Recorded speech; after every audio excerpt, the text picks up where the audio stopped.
Good evening, lovely people. My name is Engineer Lomote, your structural engineer. You know,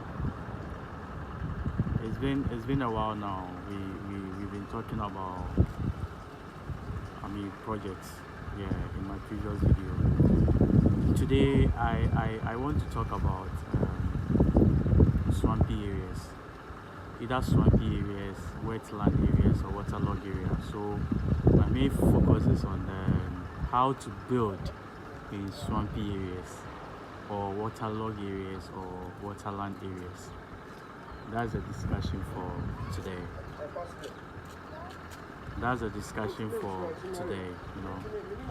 So for today, I want us to look at what we mean by a swampy area.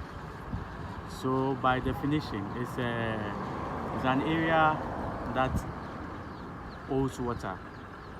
Yes, even during dry season, you will still see traces of water on the land. Yes, it means that beneath the ground is a water table. And what we meant by water table is like more like a reservoir in the ground where you find a pool of water. So that's a swampy area basically. So how do we build in swampy areas? Obviously areas that are waterlogged, it means that the soil there has a very low bearing capacity. And when we talk about low bearing capacity, all we are trying to talk about is weak soil, meaning that soil cannot carry load. That soil is not stable. So when you impose or you put load on it, it will collapse. So the load will end up falling. That is how do you call it? So that's one of the mechanical properties of swampy area soils.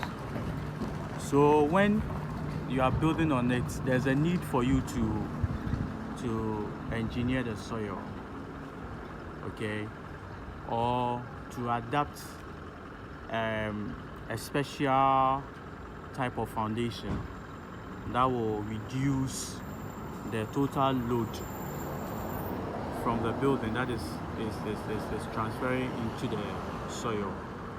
So most of the times, if the building is going 3, 4, 5, 6, 7 story building,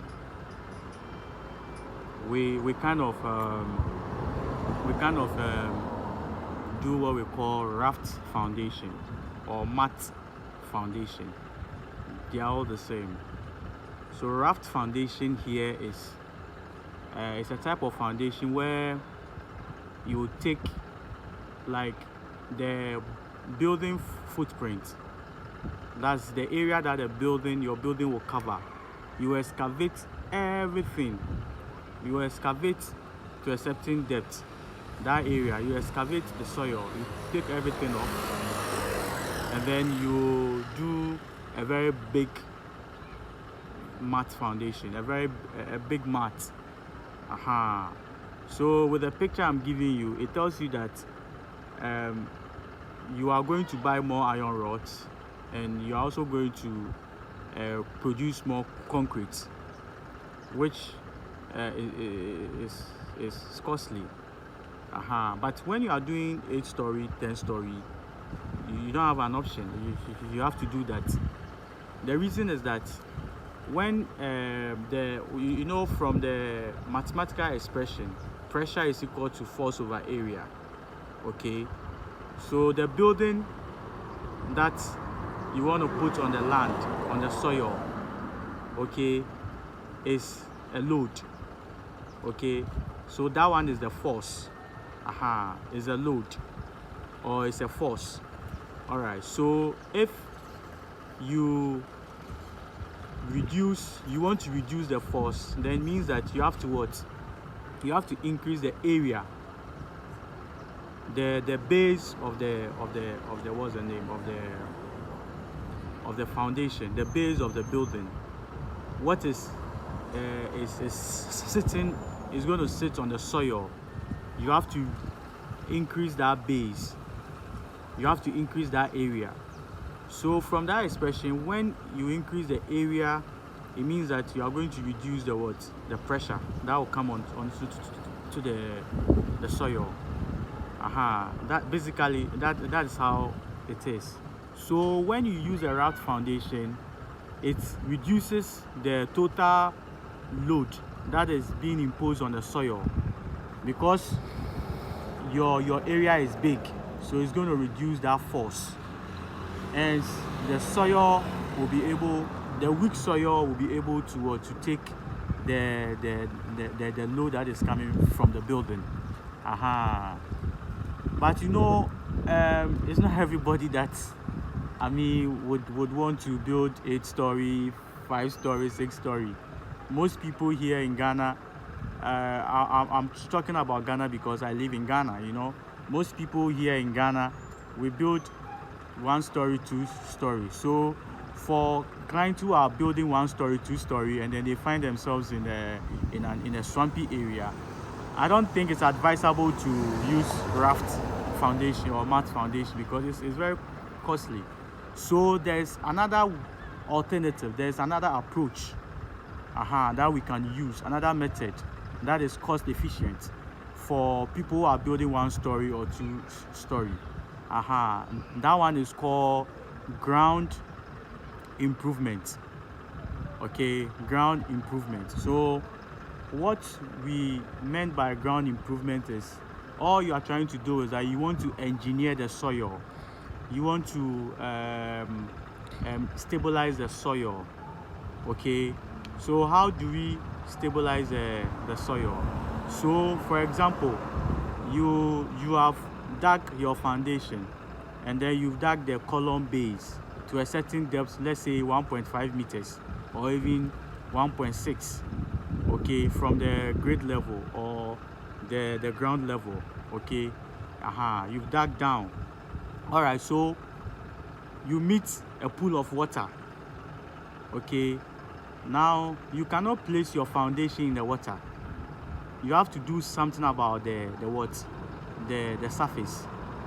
So we do what we bring imported material such as rock fill and what's the name, well graded gravel, okay, to engineer the soil. So this one, when you do it properly, then you can place your foundation on it. You can place your foundation on. And you know, when it comes to engineering the soil, my advice is don't say, oh, because you've watched my video on how to stabilize soil, or I've given a lecture on how to stabilize soil, so you are going to do it yourself. You need an expert, you need a structural engineer. Okay, you need a structural engineer to supervise that for you, because when you are engineering the soil, okay, so that you can do your normal foundation that we do. Okay, I'm using the word normal foundation because we have trenches, then we'll dig columns. Those are the normal foundation, or you can call it strip foundation or pad foundation. Okay, or even isolated raft foundation. You understand what I'm trying to say? Those are the normal foundation we know. But because the place is swampy, or the place is waterlogged, or the place is a wetland, okay, you need to engineer the soil. You do it all right, but before you put your column base, you have to do something about the soil. You have to stabilize the soil. It's not easy doing it. You need a technical person, you need a structural engineer to supervise it. Because one, when you put the rock fills, such as boulders, okay, you need to arrange it such that there will be spaces in between, okay, the boulders, to reduce what we call capillary rise. You understand? To reduce what we call capillary rise, because the water that is in the distance, even if you collect all the water, because you have gotten to a depth where water is coming from the ground. There's no way you can prevent the water from resurfacing. You understand? So you have to arrange the boulders such that there are spaces in between, okay, that will collect the surrounding water, and then will also reduce the capillary rise rate. So when you do that, when you arrange it, you also spread something like a sand or a granular material, okay, to I mean on the surface. Then you put what we call geotextile. So geotextile here, we can use a DPM rubber, okay. We can use a DPM rubber to put on the surface of the boulders. You see the process I'm trying to explain is confusing. So you don't really need, you don't say that, oh, because you've read it somewhere or you've watched a video on it, so you can do it. No, you have to get a structural engineer to help you. Now, we also have another approach. Sometimes when you dig, you realize that the whole place is full of water. You realize that the whole place is full of what? It's full of water. The whole place is full of water. You need to create what we call a drainage, okay, to redirect the water to another place so that your site will be dry for construction work to continue. So you create something we call French drains, okay. You create what we call French drains, okay, on the side that will take the subsurface water away from your site, okay, so that you have a dry land to make the construction very easy. So today you've learned what to do when you see you are building in a swampy area. You've learned what to do when you are building in a swampy area. And my advice again, please don't say, oh, I have a mason who built, so he can take care of everything. No, engage a professional, because some of these what's the name, engineering problem, you don't just need a mason, you need an engineer, structural engineer, to handle or tackle it, okay, so that in the near future,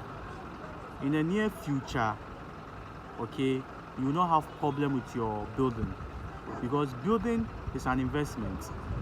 So when you are building, you have to build it very well. Don't take risk, don't take chances. Don't say structural engineers are expensive, so you don't want to engage any of them. You want to go by, you want a mason to do your work for you. Fine, if you take a mason to do your work for you, at the end of the day, in the long run, it will cost you more, because when you realize that your building is sinking because the place you built, okay, your building was a waterlogged area, and for about 20 years after you built, you realize that your building starts sinking, okay, you'll be afraid to stay in the building, and you also want to repair it, and it will cost you a lot of money. So imagine 20 years from now. Right now, a bag of cement like Gassen is going for, is it 95 Ghana or 100 Ghana cedis? So imagine in 20 years to come, you will buy a bag of cement for about, let's say, 200 Ghana or even 250 Ghana, okay. So if you have to repair your building, it will cost you a lot. So please, my viewers, please don't take risk. Engage structural engineers so that they do a very good job for you, okay. Thank you so much for listening to or watching this video. please don't forget to subscribe to this channel, because I'm going to bring you more of these videos. I'm going to teach you a lot of things, so that you become aware, so that when you meet some of this problem, you know whom to call and you know what to do. That is the whole idea. I am not educating you to become a structural engineer, because it takes a lot of training to become a structural engineer. You understand? But I'm educating you to become aware of some of these things, so that when you find yourself in that situation, you know whom to call or you know what to do. Thank you so much.